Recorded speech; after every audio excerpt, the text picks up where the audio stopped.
idol, magandang araw sa ating lahat. Kumusta ang Pilipinas? Pag-usapan natin yan mga idol.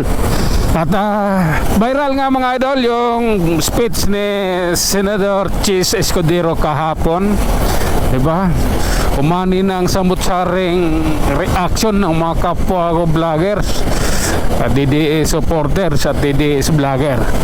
Ulit ganun pa man, napabilib ako sa taong yon dahil hindi siya takot kay Martin Romualdez. Talagang binigkas niya yung pangalan, hindi siya nagpapasindak kay Martin Romualdez, diba?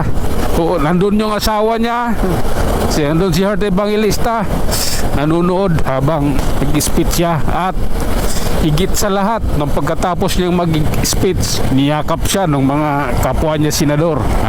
Sinaluduhan siya ng mga kapwa niya senador dahil sa kanyang mga sinabi. Ibig sabihin lang noon, si Chis Escudero hindi nagpapasindak sa isang congressman. Hindi katulad ni Tito Soto na sunod-sunuran kay Martin Romualdez. Di ba talaga pag isang abogado kaysa isang TV host, yung isang abogado may paninindigan dahil may alam sa batas. Yung TV host, may kinikilingan yun, may pinuprotektahan. Galing ng GMA yun eh.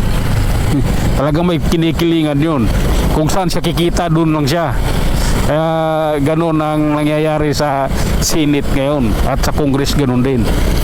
At isa pa, mayroon pang isang mga idol, magsalita rin si Senator Rodante Marcoleta. Sinabi rin niya na hindi siya takot, diba? At ang kagandahan dito mga idol, habang nagsasalita sila ng gano'n, siyempre maraming nanonood na tao, maraming nabubunyag yung mga kabulukan na ginagawa ni Martin Romualdez at ni Saldico. Nabubunyag yung kanilang mga lihim. At mayroon pang isa, siniwalat si gobernador ng Davao, si Gobernador Baheb. Sabi niya, yung isang staff doon ni Martin Romualdez sa loob lang na pamumuno ni Martin Romualdez mula 2002 hanggang sa kasalukuyan, nakapagpatayo ng maraming nakabili ng mga lupa at nagpatayo ng mga bahay, nagpatayo ng resort di ba? Ngayon ang tanong, saan galing yung pera, di ba? Magkano lang na masahod niya, di ba? Ngayon ay isang malaking katarantaduhan ng administrasyong ito. Kaya lang sila nagganyan, nagpapaimbestiga sila. Bakit? Saan yung investigasyon na pupunta? Paglalabas na yung pangalan nilang lalagay sa alanganin, binabago nila ngayon yung investigasyon. Anong sabi ni BP Inday Sara Duterte? Hindi lang sa flood control kickback si Martin Romualdez kumikita, pati sa illegal gambling. Paano nasabi ni BP Inday Sara? May nagsasabi rin sa kanya. At ang pinakamalupit nito, isipin mo, lahat ng mga nung nakaraan, lahat ng mga tawag nitong hearing sa Pugo, kanino napupunta? Saan napupunta? Di ba? Yan yung sumasaklap doon. Pero balik tayo sa main topic.